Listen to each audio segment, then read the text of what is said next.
Alright, malicious, delicious people! Welcome to a hot text video.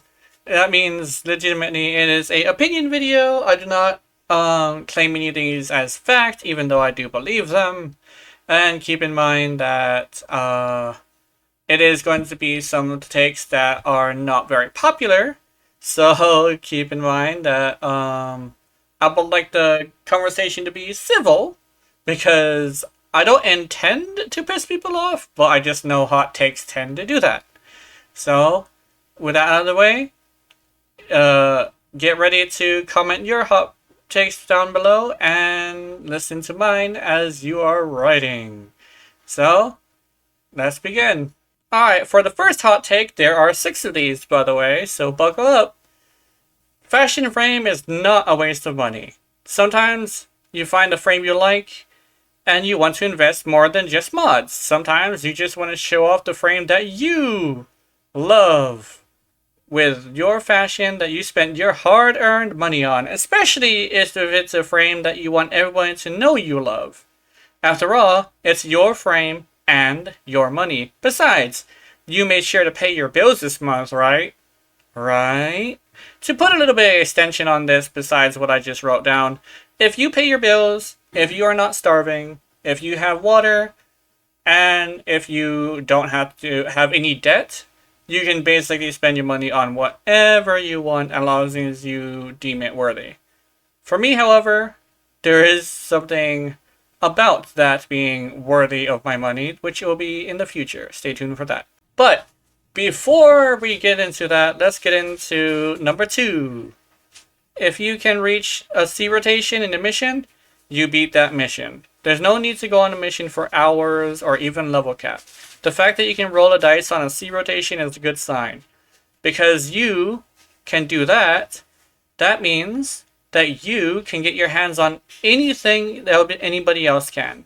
Legitimately. Level cap isn't necessary, and you should play the way you want to play. If you want to do level cap, that's fine. Just make sure you understand that it is not the only way to play.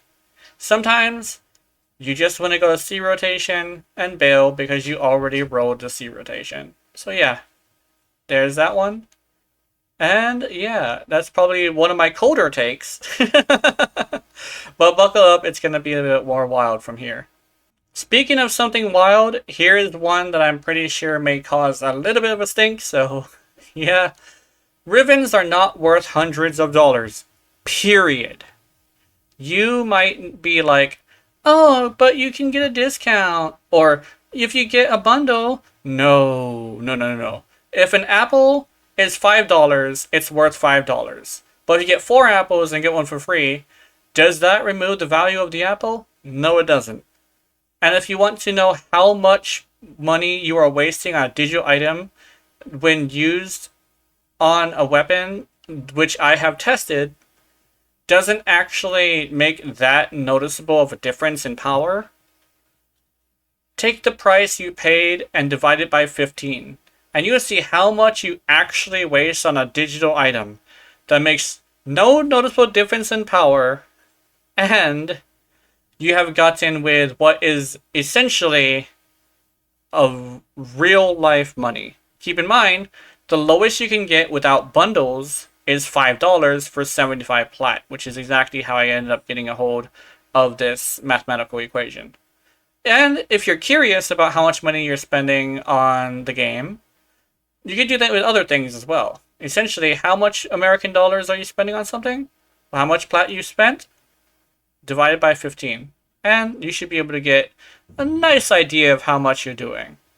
Keep in mind, it's up to you what you think is worth it. It's just, this is my opinion, and I just don't feel like spending hundreds of dollars on a Fullman ribbon.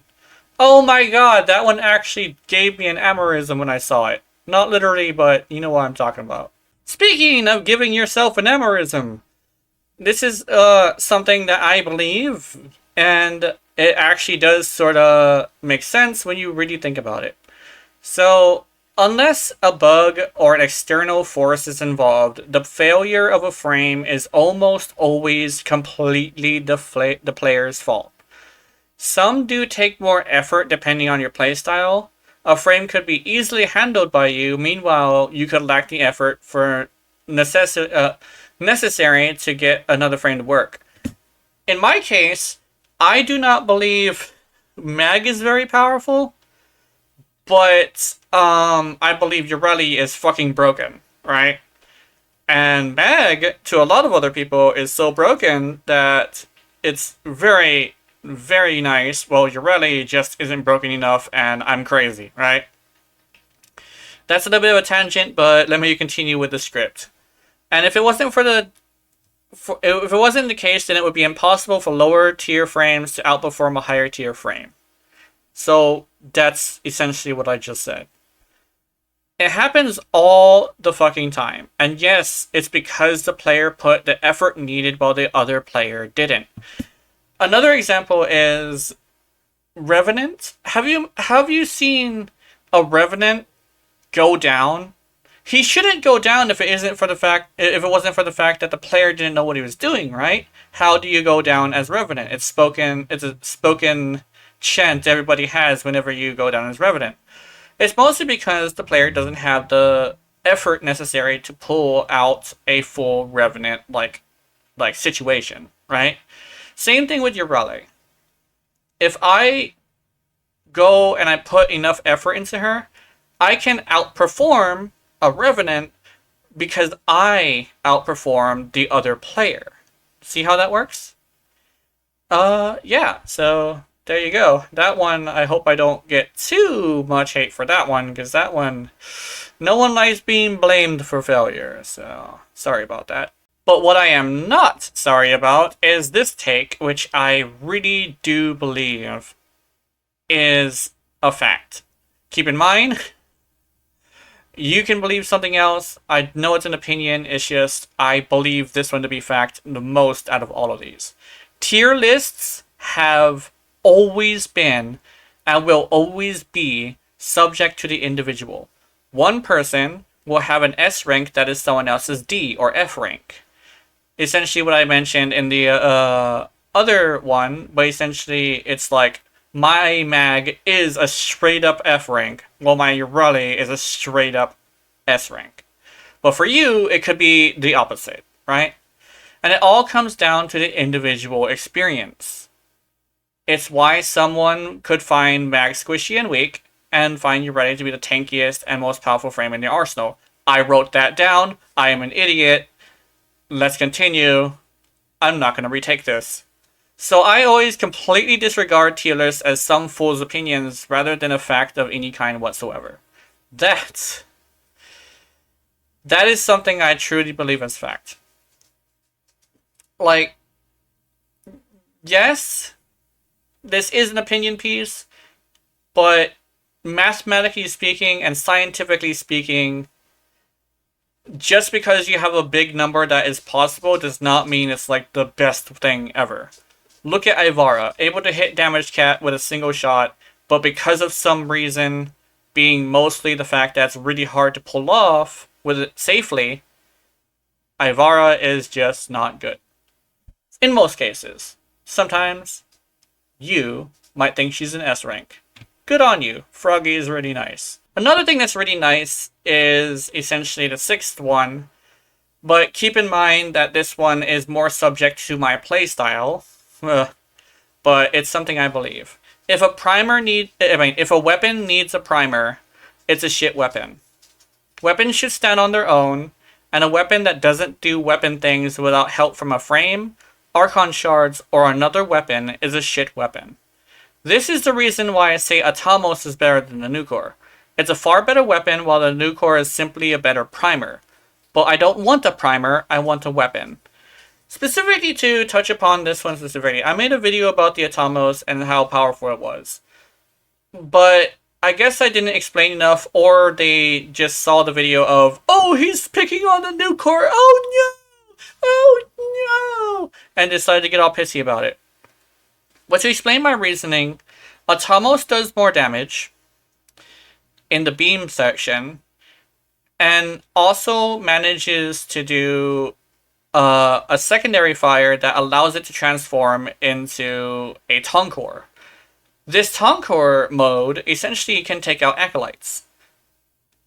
Archons? Acolytes, yes.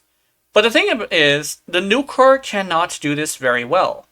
Nucor can be forced to do this if you have a setup, but I don't go with setups, I go with straight up weapon. Even then, you can use the same setup for the Atomos and make the Atomos match the Nucor in power, because the same setup works for the Atomos and the Nucor, and for the Atomos, it works even better because the Acolyte could just get absolutely fucking molested with the Atomos' big giant ball. Yummy. And, and Nucor just has this little beam. I mean, you could, like, glaze them a little bit and eventually they'll fall, but, like, I'd rather one-shot them. So that's my reasoning behind that, right? Alright, and that was my video. Essentially just me throwing down some opinions. Keep in mind, I will stress it again, this is my opinions. Try to not get too mad about it, because I do not believe most of these are facts. Even the ones I do know as facts, to keep in mind, it's still just my opinion. So when it comes down to it, no need to get too aggressive if I manage to, like, piss you off or something. But if I did piss you off, don't worry, I'm not gonna fight with you. I'm not gonna make your day worse. I just want to share my opinions and stuff. Oh, speaking of opinions, would you like to share your hot takes? Or would you like to discuss in the comments with each other about my hot takes? Either way, I enjoy the comments, and I would like to see your opinion. After all, what is the world without the ability to express your opinions? No matter how they are. So yeah, have wonderful, wonderful nightmares. I will see you in them. And remember, if you're watching my content, I know you're into it. Honey, honey. Class dismissed!